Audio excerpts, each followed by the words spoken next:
혹시 다음 달 소득이 통장에 들어오기도 전에 돈이 다 어디로 갔는지 의아해한 적은 없었습니까?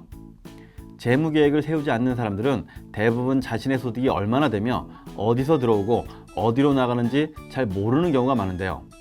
대다수의 사람들이 더 많은 돈을 벌기 위해 열심히 노력하지만 그것을 어떻게 관리하고 써야 할지 결정하는 데는 별다른 시간을 할애하지 않습니다. 예산이란 어떻게 소득을 사용해야 하는지 올바르게 결정하고 이를 감시하는 데 사용할 수 있는 한 가지 도구입니다.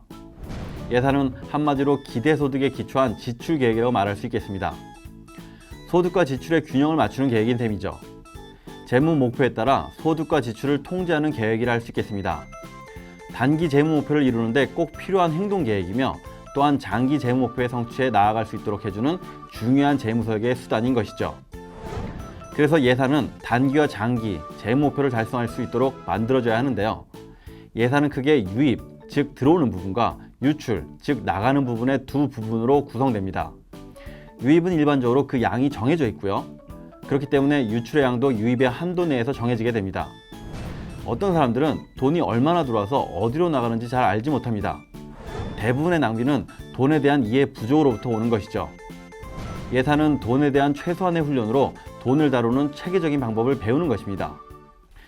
예산, 결산 이런 게 중요한 게 열심히 허리 휘게 일해가지고 결국 그 번 돈들이 얼마나 들어오고 어떻게 쓰이는지 모른다면 그 밑 빠진 독에 물 붓기랑 똑같은 거죠. 많이 벌어도 많이 쓰면 남는 돈은 없잖아요. 그래서 예산 수립이 필요한 거거든요. 예산을 이제 수립해서 소득과 지출의 균형을 맞추는 거죠. 또 목표 자금을 마련할 수 있게 도와주는 거고요. 결국 이 소득이 많고 적고를 떠나서 누구나 필요한 게 바로 예산 결산이에요. 저도 보면 예전에 그 개념 없을 때 월급 받으면 그냥 쓰기 바빴어요. 그냥 마치 며칠 굶은 사람처럼 월급만 들어오면 그냥 못 쓴 거 막 써야 되는 것처럼 쓰곤 했거든요. 그 자연히 맨날 빵꾸죠. 얼마씩 항상 비는 거예요. 그래서 다음 달에 막 갚겠다고 막 친구들한테 막 전화해서 돈 좀 꾸고 이러니 돈이 모이기는커녕 돈이 어디로 들어와서 어디로 나가는지 알 수가 없는 거죠.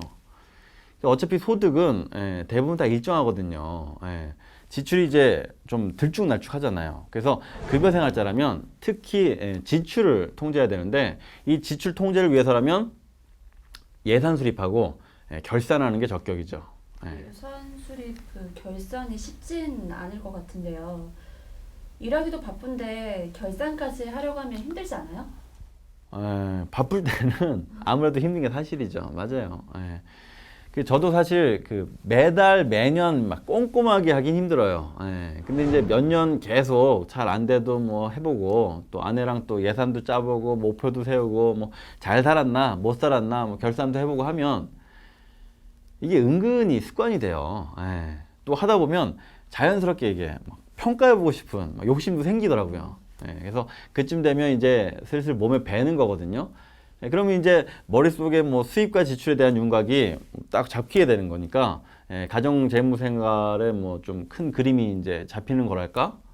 주로 쌤이 재무 관리를 담당하세요?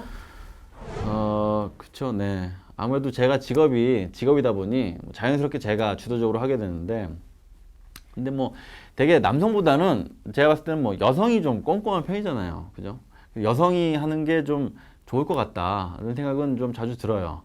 특히 주부인 경우에는 여자가 하는 게 좀 딱이죠. 이 맞벌이 같은 경우에도 남자가 해야 한다? 여자가 해야 한다? 제가 봤을 땐 그런 건 없어요. 그런 건 없고, 이런 쪽에 오히려 좀 더 관심이 있고, 좀 더 잘할 것 같은 사람, 알아서 이렇게 맡아서 하면 되는 거예요.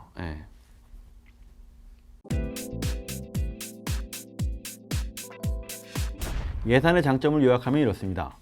첫째, 예산은 정말 원하는 것을 갖도록 도와줍니다. 누구든지 큰 만족을 주지 않는 상품이라고 해도 돈을 쓰기가 아주 쉬운 편인데요. 시장이 끊임없이 새로운 상품을 내놓고 소비자들에게 사라고 권유하기 때문입니다. 그러나 예산은 모든 선택을 잘 살펴보고 비효율적인 돈의 지출을 돌아보게 하며 어디에 얼마나 돈을 쓸지 생각하게 함으로써 합리적인 선택을 할 수 있게 돕습니다. 둘째, 예산은 소득 내에서 지출하도록 해줍니다. 소득이 아무리 많아도 사람은 여전히 선택을 해야만 하죠. 현대사회에서는 TV나 인터넷을 통해 각종 광고나 CF들이 새로운 욕구를 만들어내는데요. 그것을 모두 충족시킬 만한 돈은 누구에게도 없습니다.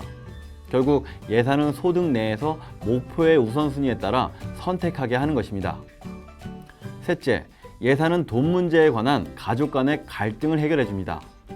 가계의 중요한 문제 중에 하나는 돈 문제에 있어서 의사소통이 부족하다는 것인데요. 장래를 위한 지출과 투자에 관한 결정은 모두 가족의 가치관, 목표, 표준에 근거한 공동 결정이어야 합니다. 따라서 예산은 가족 간의 의사소통 수단이 되는 것이죠.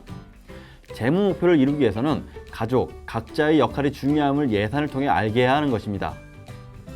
넷째, 예산은 과도한 부채에 대한 유혹을 통제해 줍니다. 돈이 부족할 경우 빌려서라도 지출하고 싶은 충동이 생길 텐데요.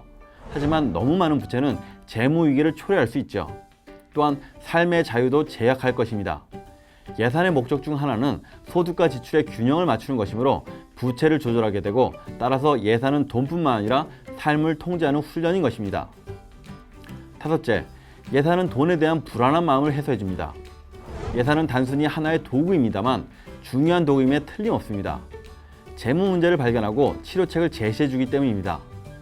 소득과 지출을 추적함으로써 현금 흐름이 조직적으로 이루어지도록 합니다. 지출을 통제하고 조정함으로써 적자가 되지 않도록 해줍니다. 어느 부분에서 낭비가 있는지 알게 해서 소득이 효율적으로 사용되도록 해줍니다. 그래서 예산은 재무 목표를 달성하는 데 도움을 주고 안정감과 만족감을 가져다 줍니다. 예산은 갚아야 할 청소 날짜가 다가올 때 돈을 갚을 수 있을지 불안한 마음을 해소해 줍니다. 예산을 잘 세워서 실행하면 소득의 증가 없이도 지출의 결과로부터 더 만족할 수 있게 됩니다. 예산이 돈 문제에 관한 가족 간의 갈등을 해결해 준다. 이 얘기가 참 맞는 얘기인 게요. 우리나라는 돈 문제를 좀 터부시하는 경향이 아직도 좀 많거든요.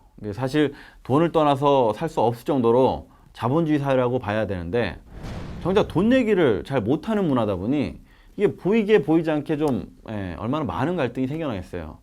그래서 절대 좀 오픈하고 서로 좀 돈 얘기를 좀 자연스럽게 끄집어낼 필요가 있어요. 예산 수립 같은 게 서로에게 아주 좋은 구실이죠. 이렇게 좋은 뜻으로 돈 얘기를 꺼내면 그래도 좀 얘기가 되지 않겠어요? 그러니까 그 다음으로 이제 돈 얘기 나왔으니까 공감을 또 해야 하는 거죠. 공감이요? 뭘 공감해요? 예를 들면 이런 거죠. 부부가 예산 수립하다가 지금 우리 가정에 대출 상환금이 얼마인데 빨리 갚으려면 각자의 용돈을 한 20만 원씩은 줄여야 되겠다고 부인이 얘기한 거예요. 그럼 남편이 20만 원씩 줄이자고? 지금도 쓸 거 없어. 못 쓰고 있는데 어떻게 20만 원 더 줄이라는 거냐 이러면서 화내면 안 된다는 거죠. 좀 취지를 공감하고 서로 좀 대화하고 설득해야 하는 거예요. 그럼 이제 내가 20만 원을 한꺼번에 갑자기 줄이기가 어려운 상황이다. 일단 10만 원씩 줄이는 걸로 하자. 그럼 부인도 그럼 좋다. 일단 10만 원씩 같이 줄여서 대출금부터 빨리 갚자. 이런 식으로 하는 거죠. 부부가 이렇게 함께 수입, 지출, 부채, 자산 다양한 각도로 서로 이게 대화하고 이해하고 공감해야 좋다는 얘기죠. 근데 이제 이렇게 얘기할 때 조심해야 되는 게, 당신 화장품을 너무 많이 산다. 당신 옷장에 옷이 너무 많다. 이런 식으로 얘기했다는 쫓겨나는 거죠. 쫓겨나 보신 경험이 있으신가 봐요.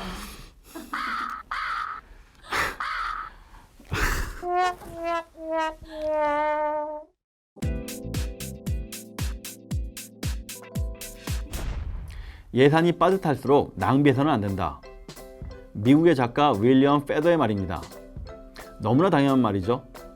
그런데 예산이 얼마인지 그 자체를 모른다면 어떨까요?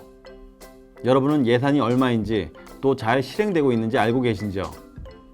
돈에 휘둘리지 않고 돈을 다스리는 삶, 충전스쿨의 양보석이었습니다. 감사합니다.